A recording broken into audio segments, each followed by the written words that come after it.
নমস্কার বন্ধুরা, আমার আজকের রেসিপি থোড় বাটা। থোড় তো আপনারা অনেক রকমভাবেই রান্না করে খেয়েছেন। একবার থোড় এইভাবে বেটে রান্না করে খেয়ে দেখুন, আশা করছি আপনাদের ভালো লাগবে। আর যদি আপনারা এইভাবে রান্না করেন তো কমেন্ট বক্সে লিখে জানাবেন আপনাদের খেয়ে কেমন লাগলো। তাহলে চলুন শুরু করি আমার আজকের রেসিপি থোড় বাটা। থোড় বাটা বানাবার জন্য আমি একটা বড় সাইজের থোড় এরকম টুকরো টুকরো করে কেটে নিয়েছি। কেটে হলুদ দিয়ে মাখিয়ে 10 মিনিটের জন্য রেখে দিয়েছি। এবারে একটা মিক্সিং জারে আমি এই থোড়ের টুকরোগুলো দিয়ে দেব। দিয়ে তাতে দুটো কাঁচা লঙ্কা দিয়ে দেব, অল্প একটু নুন দিয়ে দেব আর 1 চামচ চিনি দিয়ে দেব। দিয়ে মিক্সিতে এই থোড়টা পেস্ট করে নেব। দেখুন থোড়টা পেস্ট করা হয়ে গেছে, এটাকে এক সাইডে রেখে দেব। কড়াইতে 2 চামচ সর্ষের তেল দিয়ে তেলটা গরম হলে 1 মুঠো চীনাবাদাম ভেজে নেব।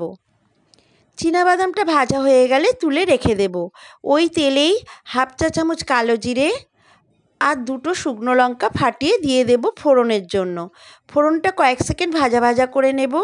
ফোড়নটা থেকে যখন একটা মিষ্টি গন্ধ বেরোবে তখন বেটে রাখা থোড়টা দিয়ে দেব। থোড় বাটার সময় কিন্তু অনেকটা জল বেরোবে, এই জল সমেতই থোড়টা দিয়ে দিতে হবে। দিয়ে বেশ অনেক সময় ধরে নাড়াচাড়া করতে হবে, এই জলটাকে একদম শুকিয়ে নিতে হবে। এই সময় আঁচটাকে আমি মিডিয়ামে রেখেছি। রেখে বাদাম ভাজাগুলো আমি দিয়ে দিলাম।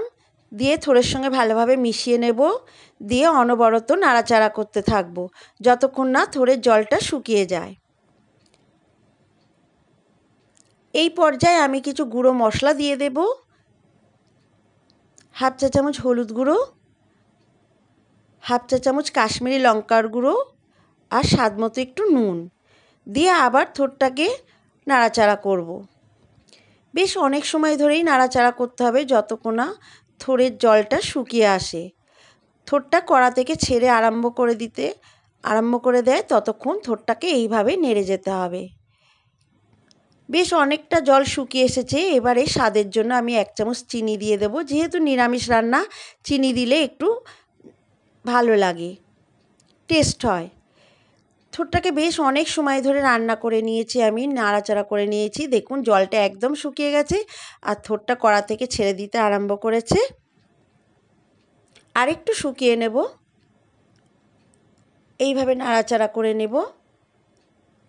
দেখুন একদম হয়ে গেছে আমার থোড় বাটা, পারফেক্ট রেডি। এবারে গ্যাসটাকে অফ করে আমি একটা পাত্রে সার্ভ করে দেব। এরকমভাবে আপনারাও বাড়িতে একবার থোড় বেটে এইভাবে রান্না করে খেয়ে দেখুন, খেতে কিন্তু দারুণ হবে। দুপুরের গরম ভাতে যদি এই থোড় বাটা থাকে তাহলে আর কিছুই লাগবে না। আমার আজকের এই রেসিপি থোড় বাটা যদি ভালো লাগে তো অবশ্যই একটা লাইক করবেন আর আমার চ্যানেলটিকে সাবস্ক্রাইব করে আমার পাশে থাকার অনুরোধ রইল। আবার ফিরে আসবো একটা অন্য ধরনের রেসিপি নিয়ে।